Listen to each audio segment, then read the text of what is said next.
Muy buenas noches, les saluda Estela Ruiz Díaz. Esto es En Contexto y hoy ponemos sobre la mesa el debate sobre la desigualdad social en Paraguay. Se dice que es uno de los mayores desafíos para cualquier gobierno, la desigualdad en Paraguay. Se considera al Paraguay uno de los países más desiguales del mundo. En meses nada más, en poco tiempo, asume un nuevo gobierno. Si este es un reto, bueno, es un reto y para eso tenemos invitados especiales esta noche para debatir este tema. Vamos a empezar a saludar a Verónica Serafini, ella es economista e investigadora. ¿Qué tal, Verónica? Buenas noches. Estela, muchas gracias por la invitación. Buenas noches. Claudia Sabatiero, doctora en demografía. Buenas noches. Hola Estela, muy buenas noches. Un gusto estar aquí con el panel invitado. Cayo Cáceres, el ministro de Desarrollo Social. Buenas noches, ministro. Buenas noches, Estela. Un gusto estar con el programa. Sí. Lanzo la primera pregunta así. ¿Qué es la desigualdad? ¿Qué es la desigualdad social, Verónica?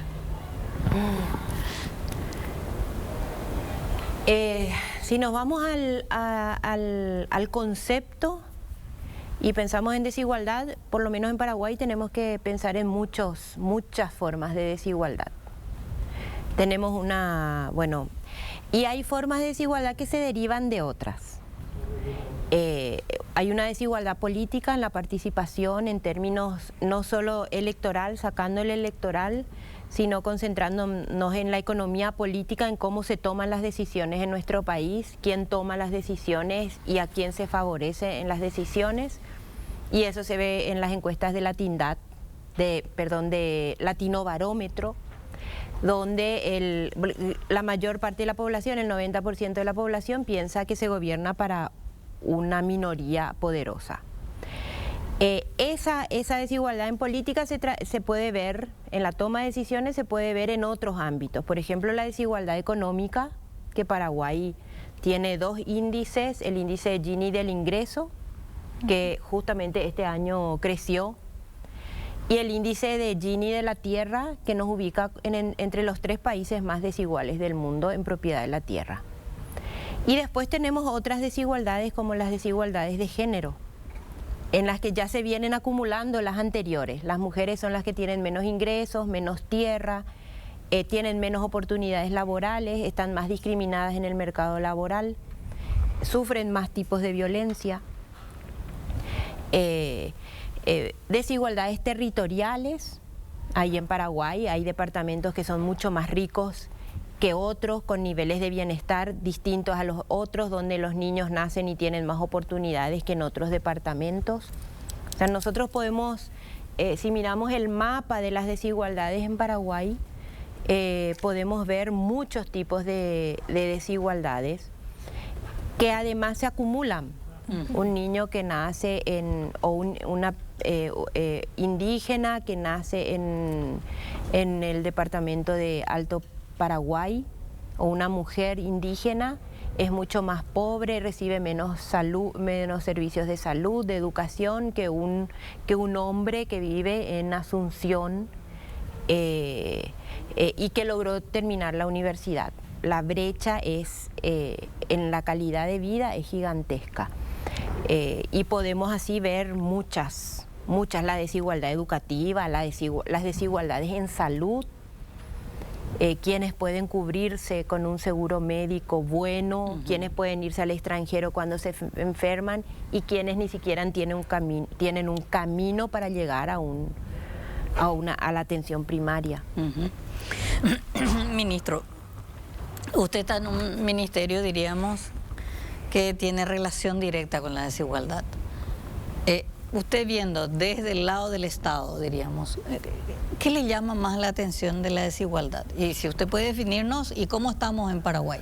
Bueno, básicamente lo que dijo acá la doctora Verónica es totalmente correcto.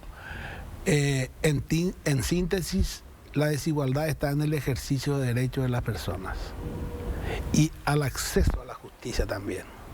Entonces son condiciones que una persona tiene y que le impide su desarrollo, ya sea por su condición social, por su preferencia política, por su actividad económica, por sus cuestiones étnicas, de género, como dijo la doctora, y que muchas veces la falta de una fuerte institucionalidad del Estado no le da el soporte necesario a esas personas y a esa familia para salir adelante. Acá hay que tener en cuenta que la desigualdad social tiene múltiples dimensiones, no es solamente la responsabilidad de una sola institución.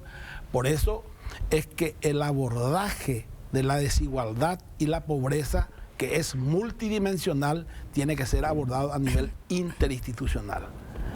Eso es muy importante.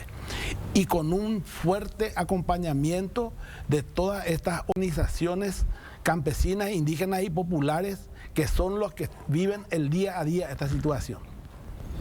Ese creo que es el enfoque que tenemos que darle para luchar contra la desigualdad y la pobreza en nuestro país. Y que en gran medida yo creo que tenemos un punto de partida sumamente interesante.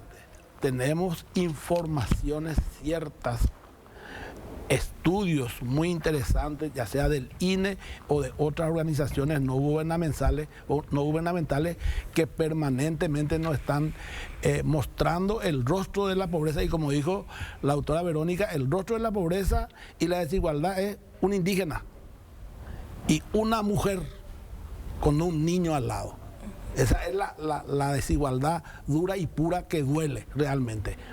Nosotros como Ministerio de Desarrollo Social, y esto es muy importante señalar, en este gobierno que asumió el 15 de agosto del 2018, nosotros el 20 de diciembre hicimos el primer gran encuentro con las organizaciones campesinas, indígenas y populares. ¿Para qué hicimos eso?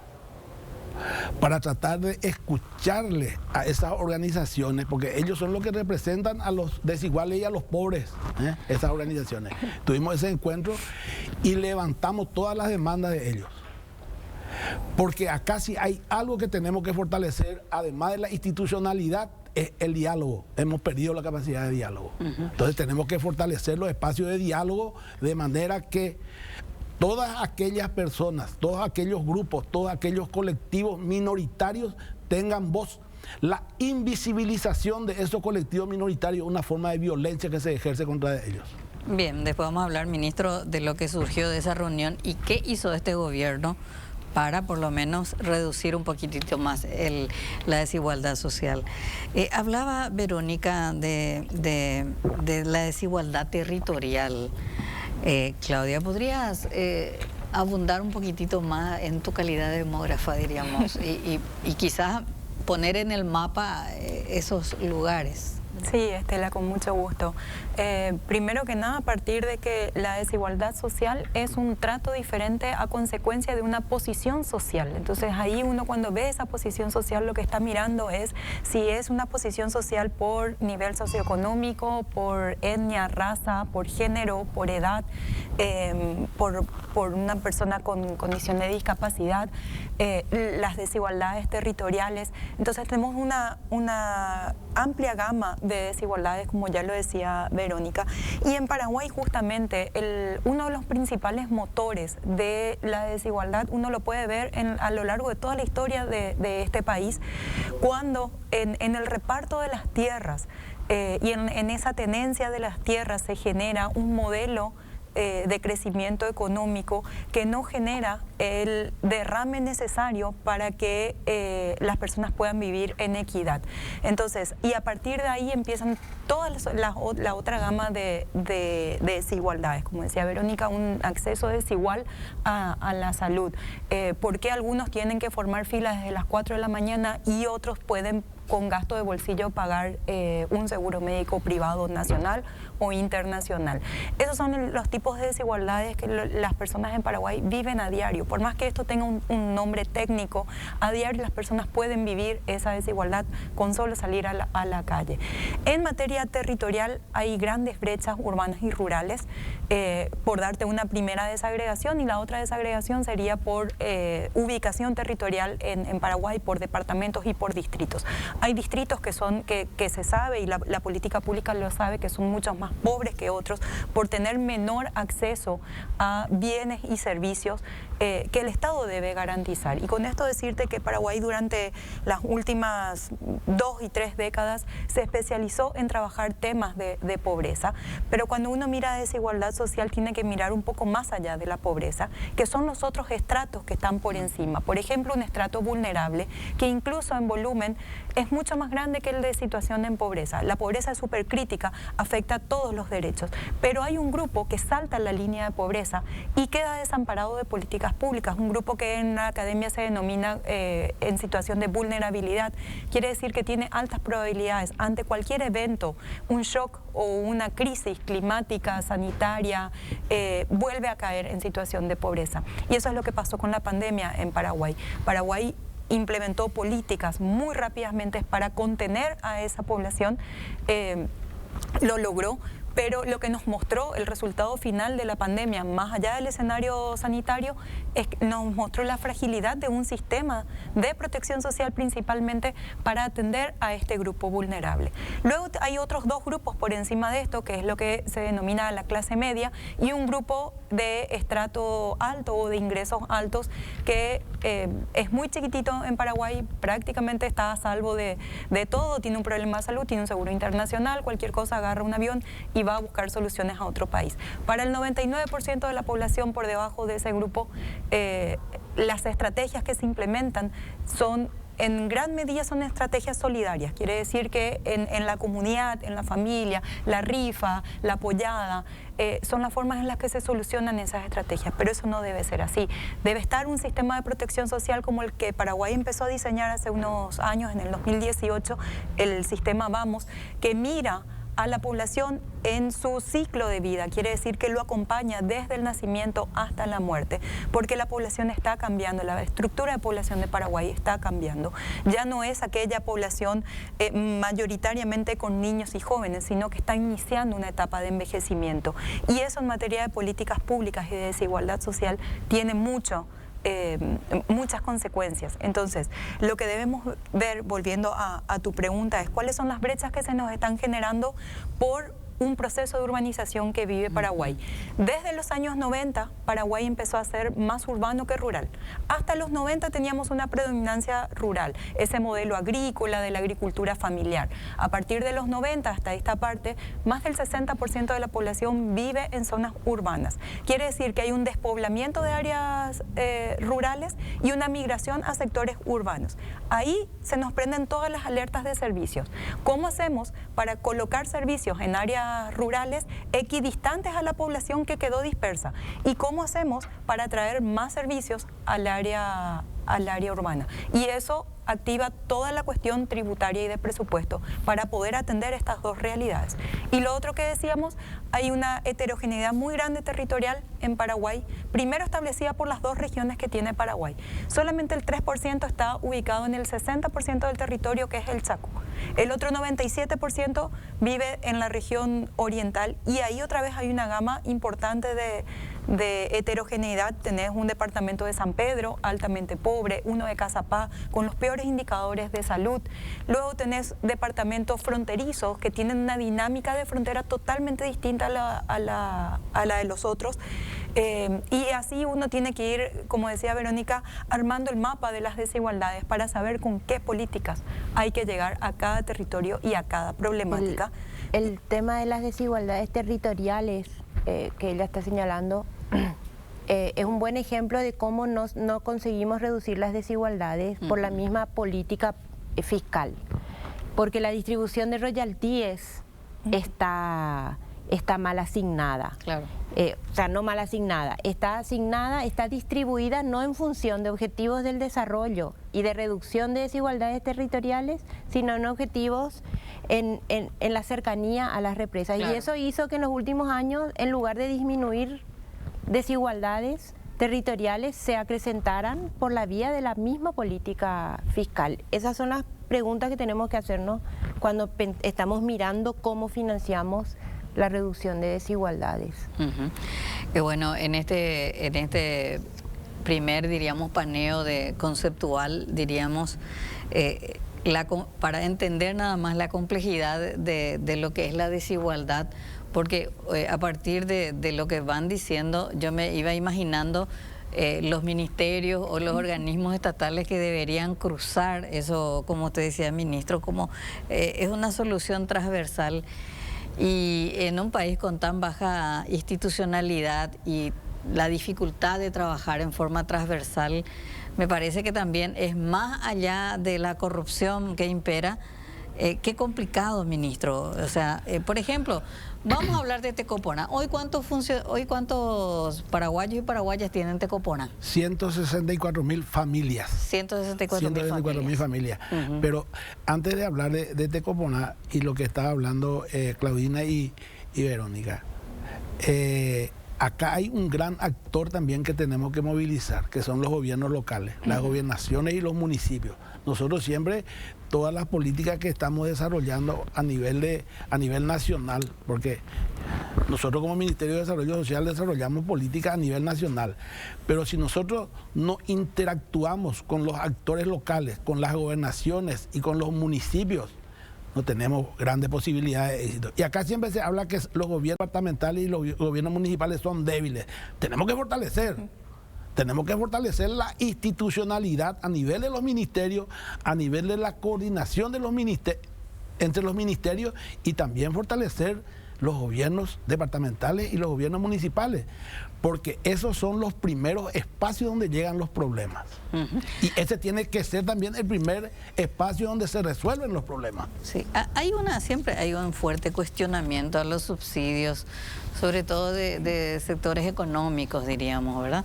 En ese sentido, ministro, quizás la pandemia fue el desafío más grande que tuvo el gobierno, que le tocó la pandemia del COVID, repartir, por llamarlo de alguna manera, los subsidios, diríamos, pero se logró en cierta manera porque gracias a eso no hubo explosión social durante la pandemia. Y ahí tuvo que trabajar en forma conjunta el Ministerio de Desarrollo Social, Hacienda, los gobiernos locales y regionales, y la tentación esa que tienen en general los políticos de darle a su gente y no realmente a quien le corresponde. Y me parece que ahí, cuando hablamos de baja institucionalidad, ¿a qué nos referimos específicamente? Cuando entran estos actores políticos a definir la política social. Yo le voy a decir una cosa y lo digo con conocimiento de causa. Yo escribí un libro sobre el cambio esperado de la politiquería a la política. Acá el problema es la politiquería. Vi el título, perdón. La politiquería es el problema, no es la política. Nosotros siempre confundimos la política con la politiquería en el Paraguay y tomamos como que son sinónimos, porque no conocemos otra cosa que no sea la politiquería. El fortalecimiento de la institucionalidad es lo que va a destruir la politiquería. Entonces tenemos que trabajar fortaleciendo la institucionalidad de los gobiernos locales, fortaleciendo el gobierno de los municipios, las gobernaciones, y también a nivel de la administración central. Este es el gran desafío que tenemos como Paraguay. Nosotros tenemos el Plan Nacional de Reducción de Pobreza de Yayapó, Paraguay. Nosotros tenemos el Sistema Nacional de Protección Social, Vamos, que hemos implementado a pesar de toda esta crisis que tuvimos con la pandemia y demás cosas. Una de las primeras herramientas que hicimos con el Plan Nacional de Reducción de Pobreza, el registro social de hogares, nosotros estamos implementando el registro social de hogares. Estamos implementando para los nuevos ingresantes en el programa Tecopona, que es una herramienta para mejorar la focalización de la pobreza, no solamente la pobreza monetaria, sino la pobreza multidimensional. Estamos utilizando esa herramienta también para dar arancel cero a los estudiantes universitarios, y también para la tarifa social de la ANDE. Se está implementando esa herramienta en este momento. Hemos habilitado 6 clases en el departamento de San Pedro, centros locales de atención social. Tenemos un programa de empoderamiento económico de la mujer que estamos desarrollando con AECID. Y tenemos un programa de economía social y solidaria que estamos desarrollando con el Ministerio de Bienestar de México y Amexid. O sea, estamos desarrollando nuevas herramientas para tener mayor posibilidad de éxito en la lucha contra la desigualdad y la pobreza. Pero nosotros solo como Ministerio de Desarrollo Social no somos suficientes. Necesitamos articular con las otras institucionalidades para que ellos también nos ayuden a... Y se pueden articular porque usted está acá como gobierno. Nosotros tenemos una mesa de trabajo con todos los... 27 organizaciones trabajan temas sociales en Paraguay. Funciona, Verónica. Funciona eso que le está diciendo, porque a veces cuando escuchamos en los papeles parece que está todo perfecto, pero de repente como que las cifras nos siguen diciendo que sigue habiendo como el mismo porcentaje de pobreza, que la desigualdad se profundiza. Yo hablo por lo complejo de la solución, que es difícil trabajar en un país, como usted decía, ministro, donde el diálogo es lo más difícil. Pero te pregunto, Verónica, porque vos estuviste también en función de gobierno. ¿Cómo es trabajar esto para resolver un problema tan complejo? Es complicada tu pregunta, porque funciona y debería funcionar en la medida en que esos sectores que están participan en organizaciones con el Ministerio de Desarrollo, también deberían estar discutiendo el sistema tributario, por ejemplo. También deberían estar representados en los 30 consejos que tiene el sector público y no están. Y resulta que están decidiendo, y ahí vamos al tema de los subsidios. Esos sectores están recibiendo ni el 1% de los subsidios que tiene el país. ¿Cómo eso? Y Tecoporá, la pensión alimentaria, esos son subsidios minúsculos al lado de los subsidios tributarios, del gasto tributario, por ejemplo, de las exoneraciones al capital, las exoneraciones al impuesto a la renta personal y empresarial. Estamos hablando de el almuerzo escolar que tanto está en discusión hoy. Si uno va sumando, resulta que son minúsculos al lado de los subsidios en obras, porque las obras nos estamos endeudando y las vamos a pagar. Así como sigue nuestro sistema tributario, lo vamos a pagar con impuesto indirecto. Además no están universalizados. No es que le llega a todos los pobres por la Tecoporá. Claro. Ahí está. Entonces, cuando discutimos el problema de la desigualdad, tenemos que discutir también el tamaño del Estado que va a esos sectores y que no va y que no le benefician a esos sectores. Solamente con ver a las obras públicas que se están construyendo, ¿a quiénes beneficiaron? Obras que en 10 años no están teniendo el retorno para su repago, porque lo que se paga de peaje no está cubriendo el pago de muchas de las obras de infraestructura. El puente que va a Chacoí, ¿a quién va a beneficiar?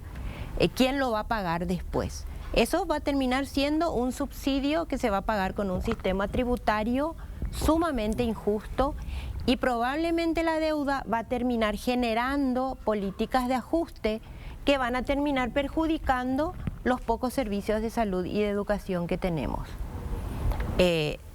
Nos quejamos de los subsidios, pero, por ejemplo, la Universidad Nacional, a donde va el 5% más rico de la población, es el subsidio educativo más alto. Entonces tenemos que ver todos los subsidios y valorar cuáles son sus beneficios, a quiénes beneficia y a quiénes tenemos que seguir financiando. ¿Y qué impacto genera? Fíjate que lo que se consigue con la política del lado del gasto, y eso lo dicen 2 o 3 estudios de incidencia tributaria, lo que se consigue expandir y redistribuir por el lado del gasto se neutraliza por el lado de los ingresos tributarios, porque finalmente estamos pagando todo eso con impuestos indirectos. Y yendo al tema municipal, un factor clave para reducir las desigualdades económicas y de género son las políticas de cuidado. Los municipios tienen competencias y tienen probablemente el ingreso más justo que tiene cualquier sistema tributario, que es el impuesto inmobiliario. En el mundo no hay otro impuesto más justo que es el que paga la propiedad. Y sin embargo, los municipios no están atentos a una política que es fundamental para garantizar calidad de vida en la vejez, para garantizar una niñez bien cuidada, bien protegida, y para garantizar oportunidades laborales de las mujeres.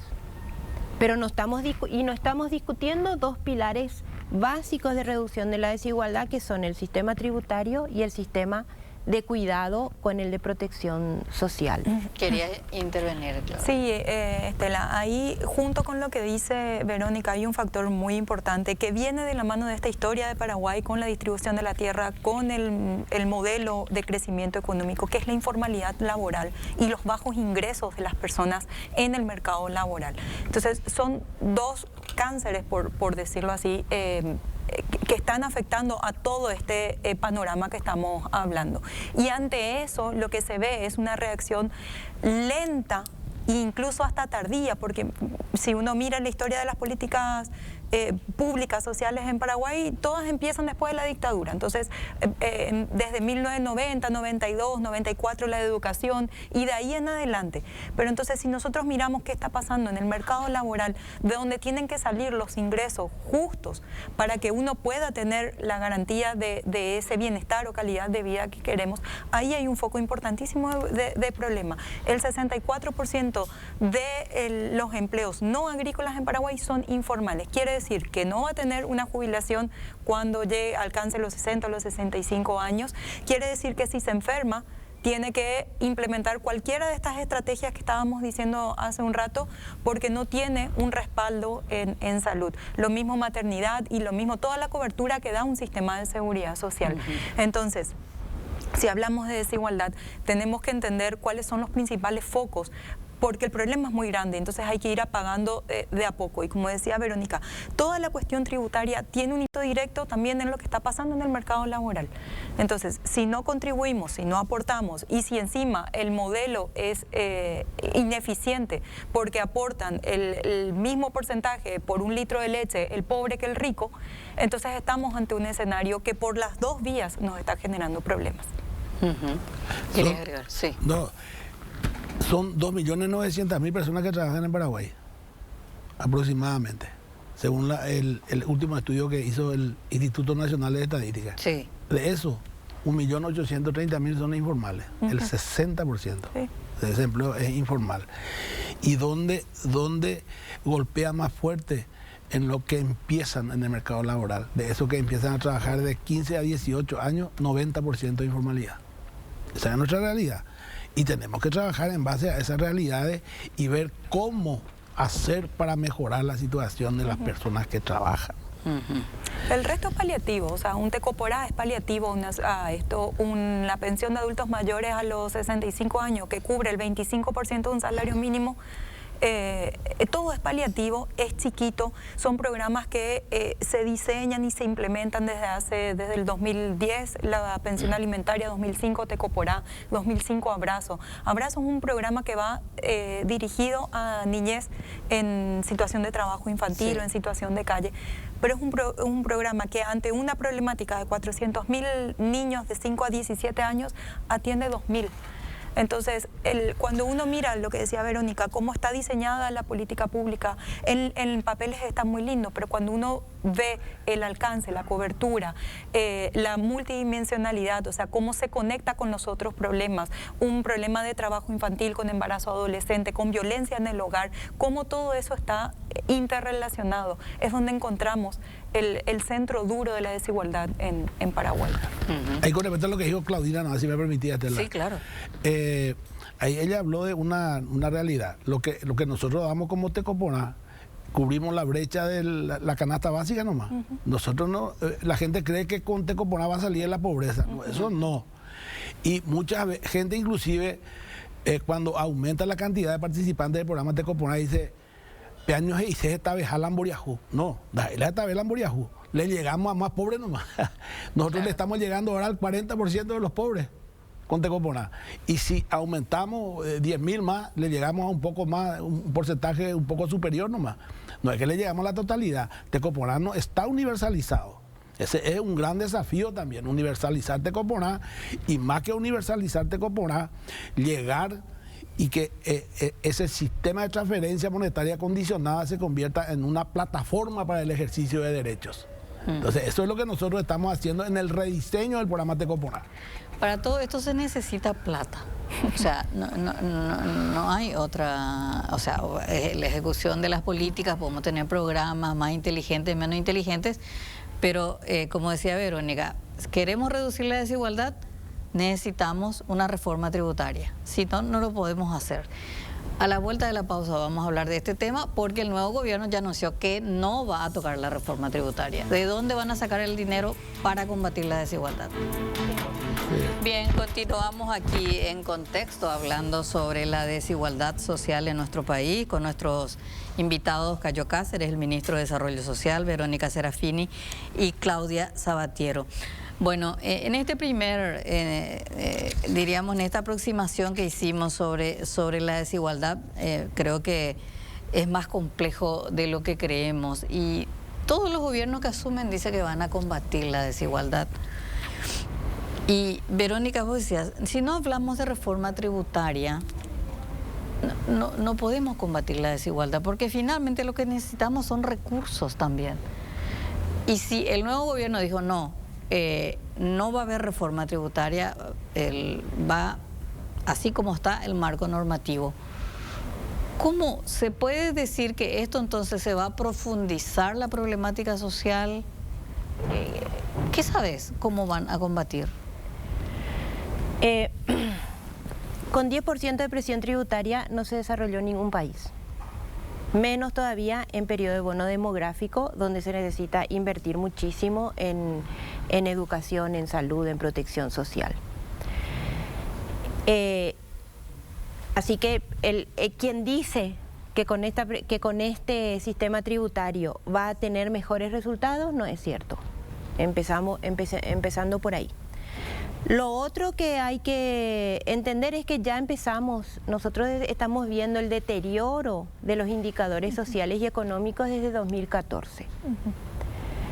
El ingreso laboral está cayendo, nosotros estamos con un ingreso laboral de 10 años atrás hoy.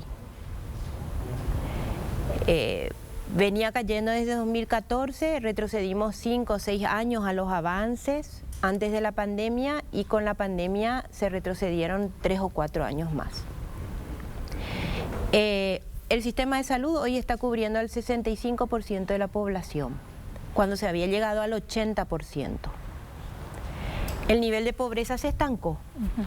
La desigualdad aumentó este año. ¿Puede hacer esa diferenciación, Verónica? La desigualdad es más grave que la pobreza. La desigualdad genera pobreza.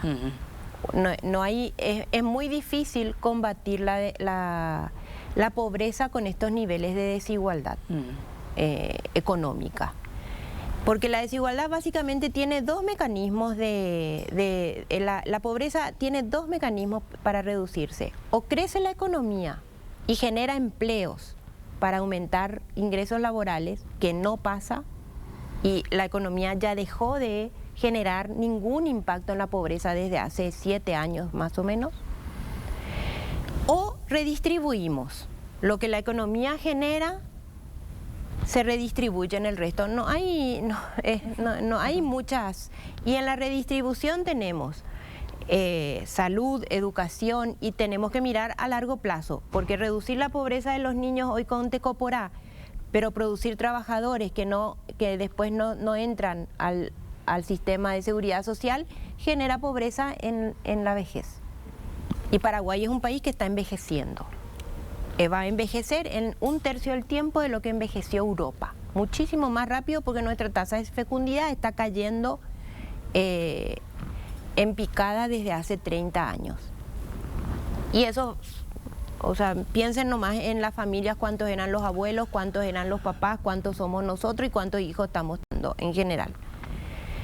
Entonces, los políticos están mintiendo cuando dicen eso, y sobre todo hoy, donde ya está en riesgo también la estabilidad macroeconómica, porque tenemos esa caída del ingreso laboral, se debe a inflación de alimentos que vienen desde hace 15 años. Y tenemos que pagar la deuda. Entonces, si queremos pagar la deuda sin generar desigualdad o inequidad generacional, es decir, pasando la deuda al 2050, 2060, cuando ya no haya bono demográfico, tenemos que cobrar más impuestos hoy.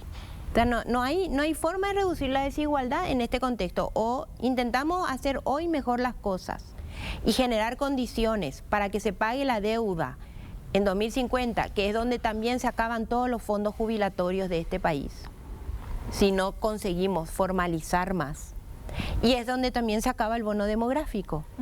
Hay un quinquenio 2045-2050 donde se acaba todo.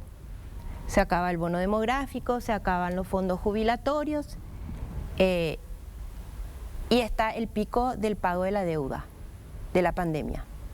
Y hay un dato importante ahí, que es que una persona que nace hoy en Paraguay va a vivir esa realidad, dada la esperanza de vida que tiene Paraguay hoy, a partir de todos los avances que hubo en medicina y demás. Una persona que nace hoy en Paraguay, en el 2023 va a vivir aproximadamente 75-80 años. Toda esa realidad que está contando Verónica en políticas públicas es de muy corto plazo. O sea, hablar de un cambio en 30 años es pasado mañana. Entonces, y esa persona que nace hoy, como decía Verónica, las tasas de fecundidad bajaron, va a vivir una estructura totalmente diferente.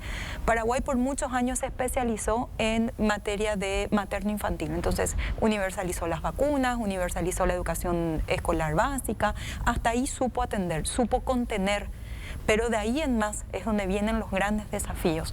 Y no hay una población que pueda soportar estas tasas que están mencionando. Una tasa de dependencia demográfica a partir de la vejez no es lo mismo cuidar 2 niños que cuidar 2 adultos mayores. Y cualquiera que tenga a su papá o a su abuelo en la casa va a saber la complejidad que esto significa. No es lo mismo mirar a un niño mientras juega que proporcionar un medicamento, trasladar a una persona adulta mayor, costear los gastos de farmacia de una persona mayor ante lo que Paraguay sí supo hacer, que era niñez. Entonces, todas estas transformaciones, y en el medio de estos 2 grupos de niñez y de personas adultas mayores, está la población en edad productiva, que se va reduciendo, y es lo que Verónica dice, cuando expira el bono demográfico. Tenemos este motor mucho más chiquito en los próximos años, y tenemos estos grupos dependientes, niñez y adultos mayores. El de adultos mayores mucho más grande. De aquí al 2100, 1 de cada 3 personas en Paraguay va a ser de 60 años y más. Quiere decir que va a necesitar un sistema de cuidado, un sistema de jubilación, autonomía económica, va a necesitar muchas otras cosas distintas a las que Paraguay se preparó por muchos años, dado que tenía una estructura de población joven. Entonces, de ahí es que vienen todos estos desafíos de cómo tenemos que transformarnos y pensar en cómo vamos a recaudar para poder hacer frente a esos desafíos. Este es el tiempo del traspaso, diríamos, de información entre un gobierno saliente y un gobierno entrante, ministro. No sé quién va a ser el ministro de Desarrollo Social del gobierno de Santiago Peña, pero si usted lo tuviera enfrente, con los datos en la mano, ¿usted qué le diría que es lo más urgente que tiene que atender el Ministerio de Desarrollo Social? Bueno, en primer lugar le explicaría que en el Paraguay, del año 2000 al 2014, hubo una fuerte disminución de la pobreza, casi el 50%. Del 52% llegamos al 24%. Eso que dijo la compañera acá, Verónica, en toda Latinoamérica a partir del 2014 empieza a ralentizarse. Y ahí viene el desafío. ¿Por qué se ralentiza a partir del 2014? Lo primero que a mí me surge es que todas las herramientas que usábamos anteriormente se agotaron. Entonces tenemos que construir nuevas herramientas. Tenemos que construir nuevas herramientas y hacer un abordaje interinstitucional de la pobreza. Estoy totalmente de acuerdo que tenemos que hacer un pacto fiscal. Pero también tenemos que mejorar el gasto. Tenemos que mejorar el gasto público. Y yo creo que el pacto fiscal es una cosa. Y mejorar el gasto público también es un gran desafío. Y lo otro que habíamos hablado antes de entrar en el fortalecer la institucionalidad. Nosotros no podemos seguir abordando temas tan complejos como la pobreza, cada uno desde su espacio. Tenemos que tratar de hacer un trabajo conjunto con toda esta institucionalidad que trabaja en temas social, que son muchos, y tratar de llegar de manera conjunta a resolver el problema. Ese es el gran desafío que tenemos. Nosotros hemos hecho el primer paso, tenemos el Plan Nacional de Reducción de Pobreza, tenemos la herramienta para focalizar el registro social de hogares, tenemos instalados los centros locales de atención social en el departamento de San Pedro, tenemos el programa de empoderamiento económico de mujeres que estamos desarrollando y tenemos economía social y solidaria y comedores y centros comunitarios. Tenemos todas estas nuevas herramientas que estamos desarrollando, tenemos que fortalecer eso, pero con un trabajo interinstitucional y cuidando lo que se gasta en temas sociales, mejorar el gasto. Yo creo que ese es el gran desafío. Es un problema, ustedes que trabajan en este tema, que se trabaja un tema, se gasta en recursos, en formación, en planificación, las mentes brillantes, diríamos, trabajan, pero asume un nuevo gobierno y es como que desaparecen todos esos proyectos, esos programas, y es como que se descubren nuevas fórmulas, por llamarlo de alguna manera, porque como que cada gobierno quiere darle su propia impronta, hasta los logos cambian, ¿verdad? Entonces, esto no es posible, o sea, un problema tan complejo como la desigualdad no lo va a resolver nunca un solo periodo de gobierno. ¿Cómo se hace de modo que el que asume respete una línea y no descubra la fórmula y cambie todo o eche a perder un proyecto? Y no sé, la verdad es que no... Porque además no en el tengo caso la respuesta. paraguayo, en el caso paraguayo es tan excepcional que estamos hablando no de cambios de gobierno, de partidos distintos, estamos hablando del mismo partido político, o sea, debería tener más estabilidad. Inclusive en la época que a mí me tocó estar del otro lado, hubo más estabilidad y se tomó la decisión de profundizar aquello que sí funcionaba. Teníamos muchas evaluaciones de Tecoporá que decían que sí. Que nació en el gobierno de Nicanor. Sí. Y teníamos una evaluación de impacto y miramos la evaluación de impacto y decimos, bueno, hay que mejorar en esto para garantizar esto. Estaba Abrazo, se amplió, se multiplicó por 10 Abrazo, ahora se redujo de nuevo, porque sí, también había muchas evaluaciones que decían que Abrazo sí funcionaba para mantener a los niños en la escuela y fuera del trabajo. Y de hecho eso se notó en las calles, no había... Hay un par de experiencias que tienen blindajes y que quedan de hecho en la ley del presupuesto general de la nación, donde dice que bueno, que no, claro que un nuevo gobierno tiene la potestad de echarlo por tierra, pero se hacen los esfuerzos en la transición de poder colocar aquello que se consideró que funcionó, importante, valioso, con lo que se viene trabajando desde hace tiempo, que pueda ser asumido por el nuevo gobierno. Y de hecho en esta etapa, en estos meses, todos están trabajando en eso, ¿no? El sistema de protección social es una experiencia tal cual de lo que vos estás diciendo. El sistema no empezó en el 2018, data del 2000, después tuvo varios altibajos intentando saltar gobiernos, y la forma que encontraron de poder hacer esas transiciones entre gobiernos es aferrarse de una herramienta de información que estaban creando, y con esa herramienta que le iban cambiando los nombres en todos los gobiernos, se llamaba Registro Único de Beneficiarios, Registro de Información Social, iban pasando e instalando el tema de la protección social, hasta que en el 2018 incluso el sistema no tiene una ley, está por decreto, está en el gabinete social, pero fue uno de los grandes esfuerzos de saltar gobiernos y de intentar consolidarse en este último, y creo que tiene todavía el gran desafío de poder ser transferido. También hay problemas políticos. Pensando un poco en el caso del modelo de atención a la salud, de atención primaria, cómo también se retrajo de los avances que había generado un menor gasto de bolsillo, y eso se ve en las estadísticas, y con muy pocos recursos se cubrió hasta el 80% de la población. Hoy se gasta más y resulta que tenemos menor cobertura. Y ahí hay cuestiones políticas. Hay una mirada hospitalocéntrica de los gremios médicos que les gustan los hospitales, Tampoco al sector farmacéutico le conviene prevenir enfermedades. Los medicamentos de atención primaria son mucho más baratos que otros tipos de medicamentos. No hay política farmacéutica en Paraguay para dirigir el sector. Está en toditos los consejos del ámbito de la salud. Y lo otro político de la atención primaria es que independiza a la población de los políticos y de la politiquería, porque una persona que recibe medicamentos, que tiene acceso a profesionales de la salud, no necesita del político, no necesita ir a venderle una rifa, no necesita hacer. Entonces, también cortar con estos procesos tiene que ver con la necesidad de seguir teniendo una población vulnerable, una población excluida, una población que necesita del prebendarismo y del poco dinero que existe antes de las elecciones para su supervivencia.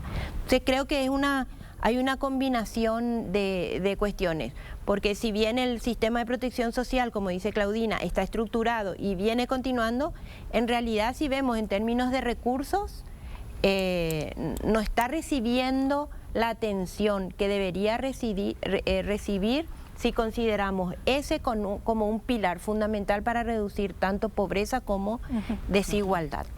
En el debate en general, a mí siempre me preocupa la crítica justa, en el sentido que a veces criticamos tanto al Estado que creo que transmitimos a la gente que es innecesario el Estado. Y entonces, en ese sentido, me gustaría que ustedes me dijeran, un poco para cerrar, ir cerrando, con por lo menos una luz de esperanza. ¿Funcionan las políticas sociales? Y, ministro, voy a empezar con usted. ¿Me puede dar un ejemplo, no sé si llamarlo exitoso, pero que uno dice, bueno, con satisfacción vimos que aplicamos esta política social a este grupo de población, o en términos territoriales, y esa gente cambió su vida? Porque finalmente, si la política no cambia tu vida, no sirve para nada. Ministro, ¿usted de qué puede decir, enorgullecerse y decir, la política social de este gobierno funcionó en este lugar con estas personas? Bueno, en primer lugar, yo me siento orgulloso como paraguayo de que las políticas sociales, desde que se implementaron, se siguieron. Inclusive pasó un gobierno de signo político diferente. Inclusive se fortaleció en ese periodo. Hay que reconocer eso. Eso es muy saludable. Si yo tengo que enorgullecerme de un proyecto que hemos desarrollado ahora, es el Plan Nacional de Reducción de Pobreza Yayapó, Paraguay. Y en ese contexto, la aplicación del registro social de hogares, y para mí un proyecto símbolo que hemos desarrollado este año, empoderamiento económico de la mujer. Es que hemos empezado con 30 mujeres en Carayao, después nos fuimos a la colonia Cleto Romero, y ahora hemos terminado con 500 mujeres en el departamento de San Pedro, donde le dimos capacitación en 6 módulos, le dimos tecnología de ahorro de tiempo para tratar de mejorar el desempeño de esa actividad que desarrolla para generar recursos, y le dimos capital semilla de programa Tecopuná. Eso realmente les cambió la vida, y yo estuve presente en la mayoría de los programas que se han desarrollado, y realmente me llena de emoción haber desarrollado ese programa, porque he visto a mujeres contentas, mujeres que por primera vez, me acuerdo en un programa, en uno de los programas yo participé en Santaní, y vino una señora, y la facilitadora le dijo, ¿qué opinás de tal cosa? Y empezó a reírse. Y yo me quedé sorprendido ahí.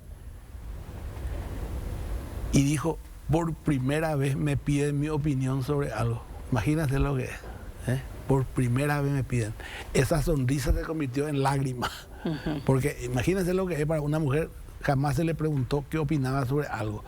Se desarrollaron esos 6 módulos de talleres. La primera que desarrolló fue una experta, Leticia Fasari Laíno, que trabajó con nosotros, una excelente persona, y ella desarrolló la capacidad instalada en todos los territorios sociales, en todos los distritos donde trabajamos, 8 distritos del departamento de San Pedro. Yo creo que fue el programa símbolo que desarrollamos en este gobierno. El cierre hicimos en Capibarú con presencia del presidente de la República. Verónica, la misma pregunta. ¿Vos estás a los dos lados de la vereda? No, definitivamente yo creo que dos indicadores que nos muestran nuestro compromiso, el compromiso de un país con su población son las tasas de mortalidad. Y las tasas de mortalidad vienen disminuyendo sosteniblemente desde el año 2000. La primera década posterior a la dictadura fue muy volátil, íbamos y veníamos, subía, bajaba, subía. Desde el año 2000, 2002 empezó todas las tasas, la mortalidad materna disminuyó a menos de la mitad. O sea, que no se mueran 400 madres por cada 1000 nacidos vivos como nos dejó la dictadura y que hayamos pasado a 60 o 70 no es poca cosa. No es poca cosa que hayamos... Pero es un indicador, claro, no hay nada que discutir ahí. Nada. Igual la mortalidad infantil disminuyó a la mitad. Disminuimos a la mitad la proporción de pobreza. Aumentamos al doble la cobertura de seguridad social. Aumentó 3 veces la cobertura de agua potable. Energía eléctrica, bien o mal, hay en un 90% de los hogares. Los que hoy no tienen energía eléctrica son los pueblos indígenas. Ahora, con 10% de presión tributaria es lo que se pudo conseguir, ampliar la cobertura. Necesitamos, obviamente todo el mundo va a decir calidad. En la cobertura de educación media pasó del 25% al 60% en educación media. O sea, tenemos una cantidad de indicadores que nos muestran que con 10% de presión tributaria sí conseguimos cosas, pero no le podemos pedir universalizar todo eso, más calidad. O sea, ya es mucho pedir, ni Irlanda ni los Países Bajos, que son de los más eficientes del mundo, consiguieron con 10% de presión tributaria universalizar y tener calidad de los servicios. Tenemos que ser conscientes de eso. O sea, no podemos mentirle a la ciudadanía y decir que podemos seguir haciendo, que podemos hacer las cosas mejor. Porque tampoco es cierto que con combatir la corrupción, con lo poco que gastamos combatiendo la corrupción, vamos a hacer cambios estructurales. ¿Qué es lo que podemos ganar de eficiencia? Porque además mucho de la eficiencia no está en la función pública, está en las compras públicas donde hay colusión, hay tráfico de influencia, hay precios sobre... o sea, hay hay que ver nada más las obras públicas. ¿Cuánto de sobrecosto tienen y cómo del proyecto inicial al proyecto final saltó el costo sin... Las famosas adendas. Las famosas adendas. Entonces, de esa ineficiencia también se benefician muchos de los que hoy se están quejando. Entonces, todo esto hay que poner en la mesa, porque lo que estamos consiguiendo al no hablar y al no consensuar y al no dialogar es un país que a punto de explotar, o que si no explota igual va a ser un país fallido. Y vamos a tener que después aceptar liderazgos autoritarios, liderazgos mesiánicos, que a ninguna democracia le hace bien. Entonces también hay que mirar hacia dónde queremos ir y hacia qué democracia queremos ir. No es solamente el tema social o estos indicadores, sino el proyecto de país en conjunto, mirando hacia dónde queremos ir. No hay democracia fortalecida tampoco con estos niveles de desigualdad. Claudia. Estela, yo quisiera responder puntualmente a tu pregunta, y es la necesidad del Estado. La respuesta es sí. Necesitamos un Estado con mucha presencia. En los regímenes de bienestar hay 3 componentes, que es el Estado, la familia y la sociedad y el mercado. el mercado no soluciona todo y entonces ahí es donde el Estado tiene que estar presente. Y tampoco podemos cargarle más de lo que ya tienen las familias para solucionar los problemas. Entonces, la presencia del Estado es necesaria y es necesaria con determinadas características. Lo que decía acá el ministro, y conocemos muy bien el esfuerzo de las instituciones públicas de hacer políticas públicas en Paraguay, pero si lo escuchábamos, él decía, llegamos a 8 distritos, Paraguay tiene 263 distritos. Lo mismo Tecoporá decía, llegamos al 40%, pero tenemos 1.800.000 personas en situación de pobreza. Cuando Verónica menciona el avance en los indicadores sociales, y que es cierto y es cuantitativo, uno lo puede ver, mira los últimos 20 años y ve el avance en los indicadores sociales. Los promedios esconden ciertas realidades. Cuando uno empieza a rascar esos indicadores y lo ve en un área rural, en una población indígena, en una población afrodescendiente, en una población con discapacidad, en los jóvenes, en las mujeres, en los niños, cuando empezamos a rascar ese tipo de indicadores es donde nos saltan todas las alertas de la desigualdad. Entonces es ahí donde el Estado tiene que estar presente para garantizar el acceso a los derechos humanos, a los derechos sociales, y que esa garantía de acceso a bienes y servicios públicos permitan que las personas puedan vivir con calidad de vida. Y ahí uno de los factores importantes que Paraguay tiene que cuidar hoy más que nunca es el capital humano. Eso que decíamos de mirar salud, educación, empleo, cuidados, porque de ahí es el motor que va a hacer que este país no sea, como hoy lo estamos diciendo, una bomba de tiempo. Paraguay es un país donde cuesta caro vivir.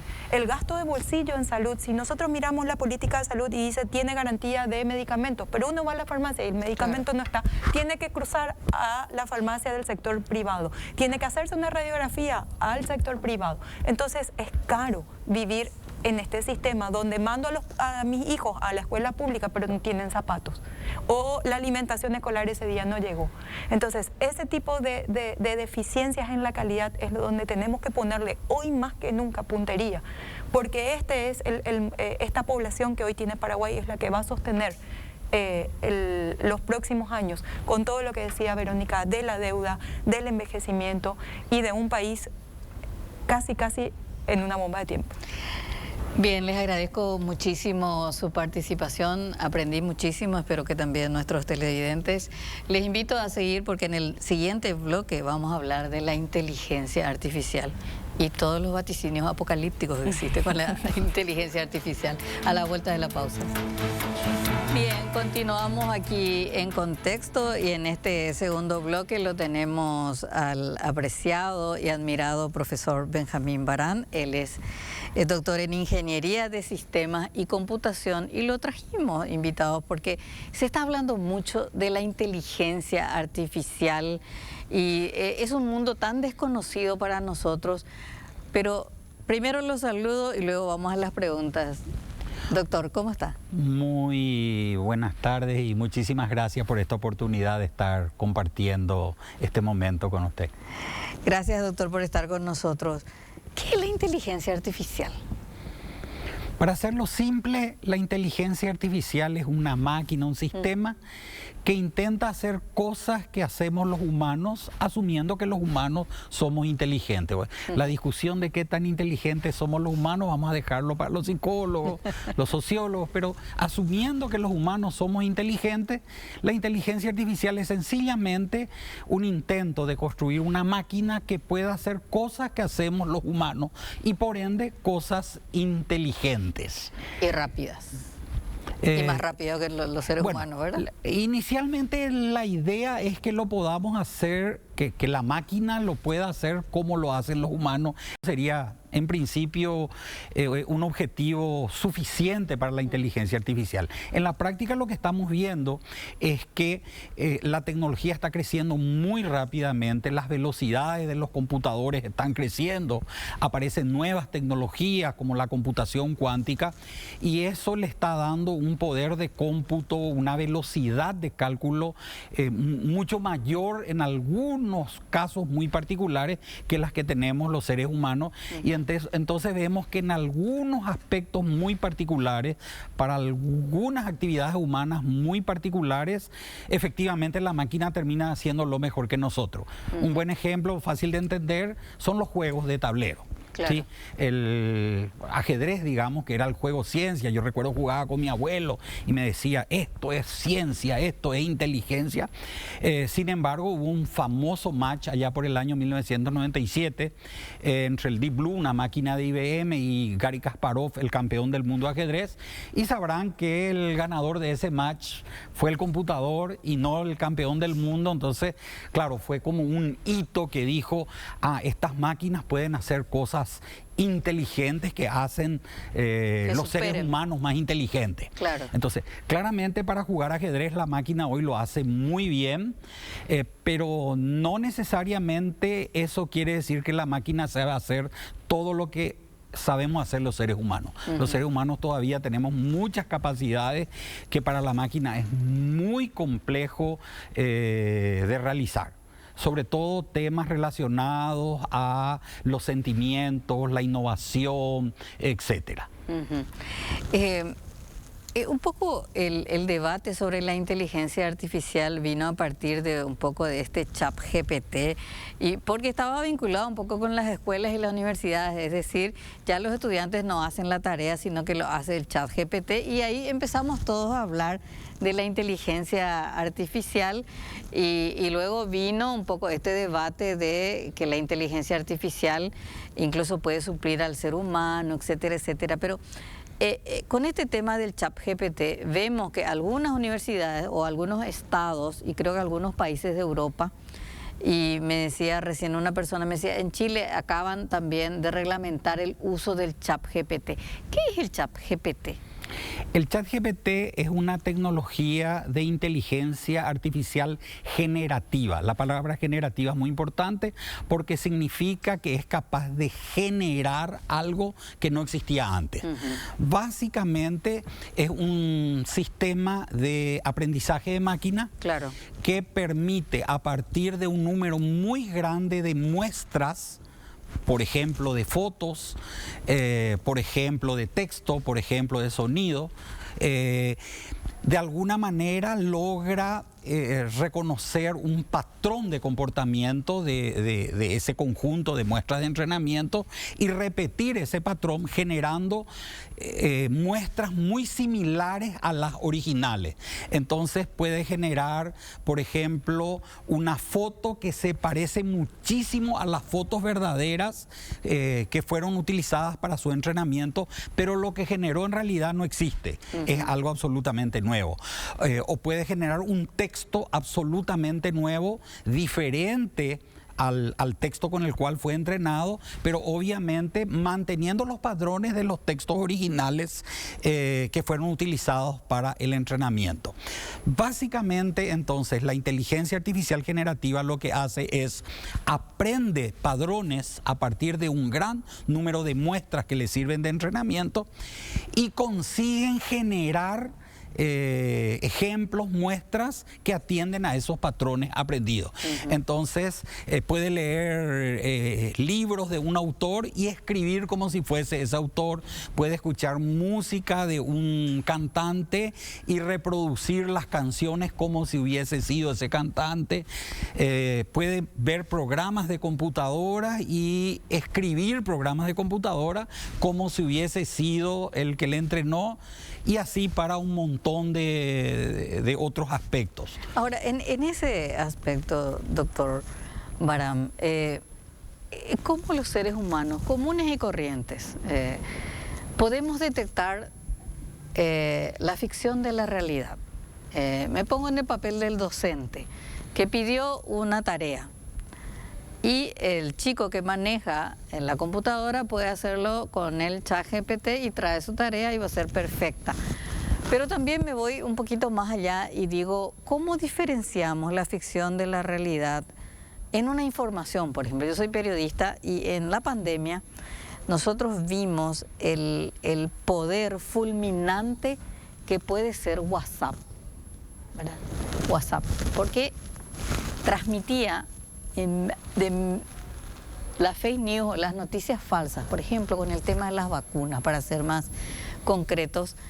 Y había tanta información, decía, ¿cómo yo diferencio la verdad de la mentira, la ficción de la realidad en un mundo tecnológico ya? ¿Qué capacidad tengo yo, ser humano, común y corriente, de detectar esa mentira?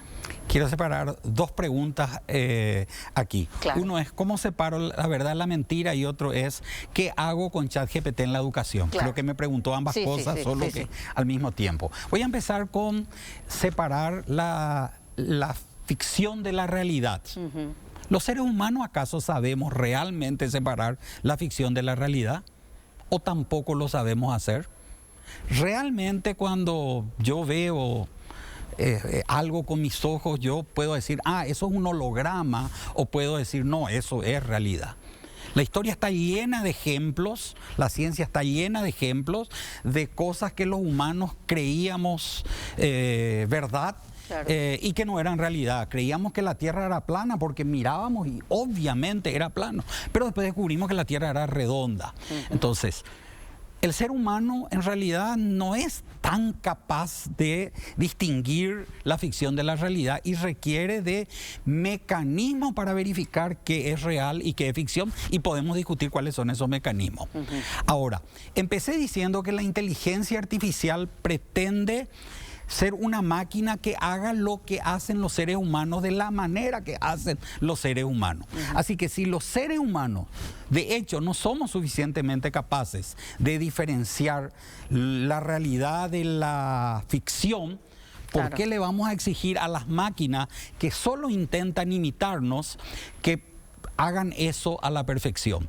Así que lo más probable es que estas máquinas tampoco lo hagan a la perfección, y efectivamente hay fake news, efectivamente hay información que no es correcta, efectivamente ChatGPT cuando escribe algo no me da la referencia para que yo vaya a chequear si eso es verdad en algún libro científico, simplemente me dice lo que le parece. Así que hay que tener mucho cuidado, que no porque dice ChatGPT está bien. Y aquí uno con la otra pregunta que me hizo, que es la parte educativa. Sí. Y me voy a permitir contarles una anécdota que me pareció muy reveladora para mí. Mi hija mayor enseña sociología en una universidad de la Argentina, en Buenos Aires. Y como socióloga toma exámenes donde los alumnos desarrollan el examen en sus casas. Y al dar el examen, ella, para verificar, le dio el examen a ChatGPT, y con mucha tristeza como socióloga, cuando hablamos, me dijo: te confieso, papá, que ChatGPT salvó el examen. Lo cual dejó una moraleja fantástica. Quiere decir que ChatGPT, como imita a los seres humanos y puede usar toda la información con la que fue entrenada, es capaz de responder como un ser humano y salvar ese examen. Claro. Lo cual nos lleva a los que nos dedicamos a la docencia. Yo soy decano de la Facultad de Informática de la Universidad Comunera. Nos obliga a los docentes a adaptarnos a los nuevos tiempos y verificar que cuando ponemos un tema de examen que es para la casa, que en realidad un ChatGPT se aplace en ese examen y no lo pueda salvar. Así que hoy, ciertamente, ChatGPT me ayuda a preparar mis clases, me ayuda a preparar los exámenes, pero también me obliga a que esos temas de exámenes sean verificados, para que el alumno no se limite a poner el tema en ChatGPT y hacer un copy-paste y salvar el examen. Exactamente. En ese sentido, profesor, hay como un temor, leía nada más, decía, un grupo de más de 300 expertos e investigadores de la industria, entre los que se encuentran directores ejecutivos de los creadores de inteligencia artificial, han advertido en una carta que la inteligencia artificial plantea un riesgo de extinción comparable al de las pandemias o a la guerra nuclear. ¿Es tanto así, profesor? Creo que cualquier tecnología nueva que nos empodera a los seres humanos, nos da nuevas capacidades, tienen algún peligro de que si se usa incorrectamente puede llevar a que ocurran cosas malas, y los seres humanos tenemos que generar un entorno de supervisión, de control, de uso inteligente para que esa tecnología nos ayude y nos sirva. Ya que se mencionó la energía nuclear, ciertamente la energía nuclear está siendo muy útil para muchos países para generar electricidad. Claro. Ahora, ciertamente es un peligro, ahora tenemos guerra, por ejemplo, entre Rusia y Ucrania, pero hasta ahora no hemos sido testigos de que una bomba atómica en los últimos 70 años, en la Segunda Guerra Mundial, sí, en Hiroshima y Nagasaki, pero después de lo ocurrido allá por 1945, no se ha vuelto a usar. ¿Es una tecnología peligrosa en malas manos? Sí, es una tecnología peligrosa. ¿Es útil en buenas manos? Sí, porque nos permite tener energía eléctrica y desarrollar la sociedad. Bueno, yo creo que con la inteligencia artificial pasa básicamente lo mismo. La inteligencia artificial es una tecnología que está al alcance de los seres humanos, que hoy los seres humanos lo podemos utilizar para el bien o para el mal. Dependerá de nosotros crear contextos de tal manera que lo utilicemos para el bien y no para el mal. Y claramente lo podremos usar para el mal y podrá haber algún malvado, pero ese malvado, si no quiere usar inteligencia artificial, puede tirar una bomba atómica también. Claro. Deme un ejemplo de lo peligroso que puede ser la inteligencia artificial en manos inadecuadas. Muchas de las decisiones que se toman en nuestra vida cotidiana se hace en base a inteligencia artificial. Hoy yo voy a pedir un préstamo a un banco y posiblemente va a haber un sistema de inteligencia artificial que por lo menos le va a dar una recomendación a la persona que me atiende diciendo: a este señor mejor no le damos el préstamo, a este señor sí le damos el préstamo. Si me voy con un problema médico, es bien probable que algunos médicos ya estén usando inteligencia artificial para hacerme el diagnóstico correcto. Así que, por empezar por algo muy sencillo, si ese sistema de inteligencia artificial no es el correcto y le hace tomar la decisión errada al médico, ese paciente puede fallecer. Si el ministro de Salud, en base a una recomendación del sistema de inteligencia artificial, toma una decisión errada, por ejemplo, vacunar o no vacunar a toda la población de un país, puede poner en riesgo a toda la población del país. Y así por delante. Y no entro a temas mucho más complejos que el tema bélico, porque la inteligencia artificial puede estar en un dron que puede tener la decisión de le mato a esa persona o no le mato, y así por delante. Y acá no estoy hablando todavía de los robots especializados para diferentes actividades, como por ejemplo las actividades bélicas. Profesor, estamos ya en la era del conocimiento. Paraguay, ¿cómo está en ese mundo?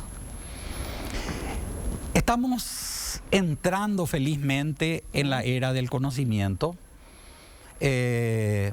Yo inicié mi vida profesional a comienzos de la década de los 80, cuando me recibí de ingeniero electrónico en la Universidad Nacional de Asunción, y en aquel momento prácticamente los que amábamos la actividad científica no teníamos ningún apoyo y éramos algo así como Quijotes que luchábamos contra molinos de viento.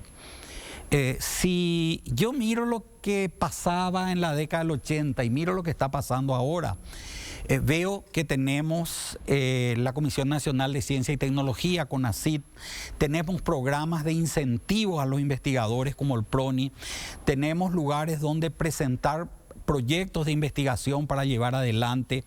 El número de científicos paraguayos publicando trabajos científicos a nivel internacional está creciendo. Así que mirando lo caminado, debo sentirme muy optimista y debo decir que estamos yendo en la dirección correcta. Sin embargo, la velocidad con que estamos caminando en la dirección correcta para la velocidad con que viaja el mundo es demasiado lenta. Es demasiado lento. Es demasiado lenta. Nuestra inversión en investigación científica es todavía muy baja comparada con otros países relevantes de la región. No vamos a hablar los países que son que están en el primer mundo. Todavía nuestra capacidad de convertir conocimiento científico en la universidad en productos concretos en la industria paraguaya, no lo hacemos todavía suficientemente bien con la eficacia necesaria. Tenemos mucho por hacer y aunque estemos caminando en la dirección correcta, si el otro tren va mucho más rápido, igual nos estamos quedando atrás. Así que necesitamos caminar más rápido y espero que el nuevo gobierno, que en unos meses más asumirá la responsabilidad del país, le dé a la ciencia, a la tecnología, la debida importancia para no quedarnos atrás en esta era del conocimiento. Esta era del conocimiento nos obliga a entender que el poder, que el bienestar de los pueblos, que el desarrollo depende del conocimiento.